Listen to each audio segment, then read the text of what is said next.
Vladimir Putin celebrated Christmas at the Russian troop command post in Syria. The Syrian campaign has shown that Russia is capable of waging war on someone else's territory and with few casualties. How has Russia's army changed, and who should be afraid of it?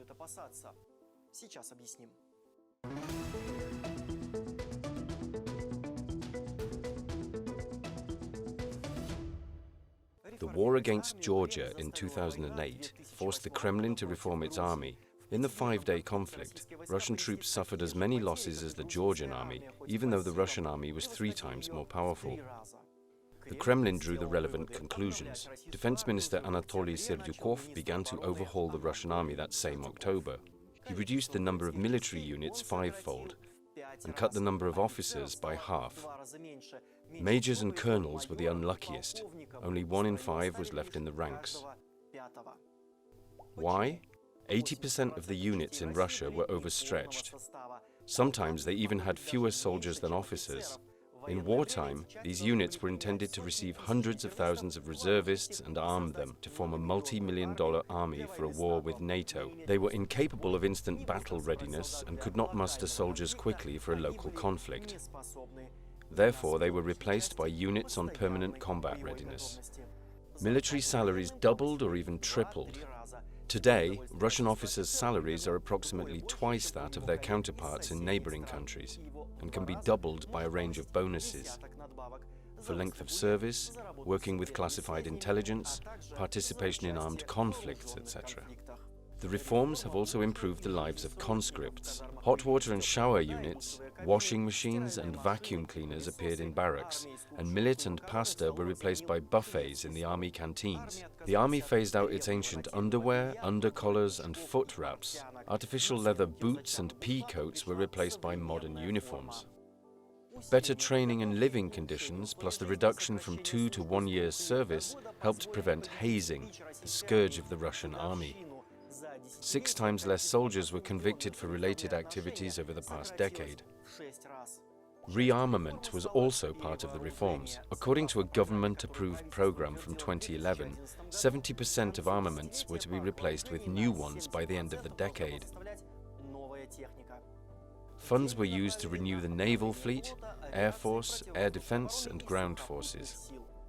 Armored vehicles were almost completely replaced, and the number of airborne troops doubled, reaching 70,000. In the mid-2010s, there were plans to mass-produce new-generation weapons, such as Su-57 jet fighters, T-14 Armata tanks, and Kurganets IFVs. Feeling strong, the Kremlin did not fail to test its military machine in action. Under the guise of a spot inspection in February 2014, 40,000 soldiers were posted to the Ukrainian border, and then the world watched as the Russian Marines in new Ratnik outfits occupied Crimea.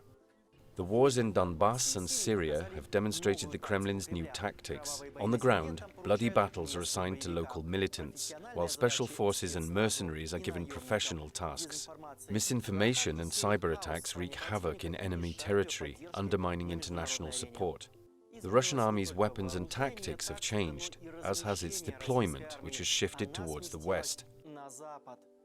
In Kaliningrad, the Kremlin has deployed S-400 air defense systems, Bastion anti-ship systems, and Iskander-M tactical missiles, capable of carrying nuclear warheads.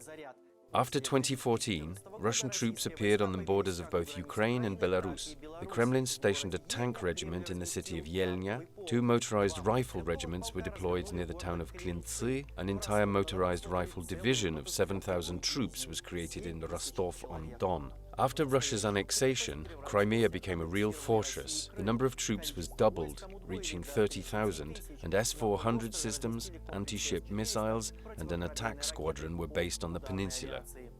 After a 20-year absence, the Russian military returned to the Arctic to control waterways and oil and gas fields, made more accessible by global warming. Russia has established at least 3 new military bases in the far north. But by around 2017, the Russian military's rearmament began to slow down, and funding dwindled to what it was at the start of the decade due to the annexation of Crimea and the Donbass war. Western sanctions made it impossible to purchase technology abroad, and the ruble halved in value, making military spending more costly. Finally, the aggression against Ukraine put an end to cooperation with the Ukrainian defense plants, which used to supply engines for Russian planes, helicopters and ships. The Kremlin was only able to rearm its strategic nuclear forces. For other types of forces, only 2/3 of the program was implemented, at best. Before the previous rearmament program had ended, the Kremlin adopted a new one to run until 2027. Armata tanks and Su-57 fighters are only on show at Victory Day parades, since commissioning them has been postponed until the end of the decade. What is the result? Russia has managed to shift away from Soviet templates and has created a mobile army. It does represent a threat to neighboring countries which the Kremlin is trying to keep in its sphere of vital interests. Experts are not expecting the Kremlin to expand its military bases and operations over the entire world. The Russian military has neither the means nor the ability to win over local populations. But in Eastern Europe, Russian regiments are entrenched and they plan to stay.